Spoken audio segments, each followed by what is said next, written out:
obey before you complain. Mo na akong gi-apply sa akong kagalingon. Human nga naka-training ko sa una pag high school og CAT. Karon mo ni akong unang video dinhin na sa bago nga station. Pag unang adlaw gitagaan ko og new schedule. Nabingnan ako. Kaya rin. After 3 days, ipamahulan ko. Nagpahilot ko sa bagta kay umusaka ko 4th floor, muna ako 2nd floor, balik ko saka og 4th floor, naog na po sa 2nd floor, balhin og laing building, balhin og laing nga room. Pero napay mas lisod ani akong kahimtang.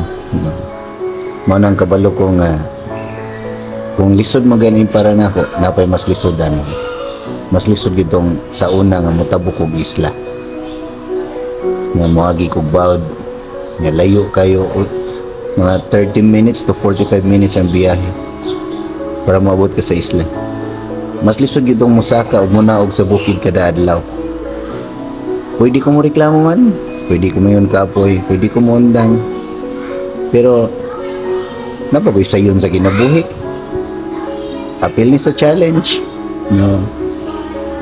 Maoni trabaho. So sa mga teachers din ha, padayon lang ta. Gawas kung gidaog-daog ta or gituyo, no? Pero kani nasabtan ako nga bago ra man ko na-assign diri sa eskwelahan nya mas gubot kung usbon ang tanan. May matong ako for the meantime kani nga mga schedules mong gikuha antod mahuman lang ang school year. Kabalo ko next year mausab na ni. So mga teachers din na nga ipang pamaulan, ikapoy, pahilot lang ta ninyo ma'am. Lapit na mahuman ang tuig, sayo man mahuman ang tuig karon. Basin April 16 or kanang nga week mahuman na ta.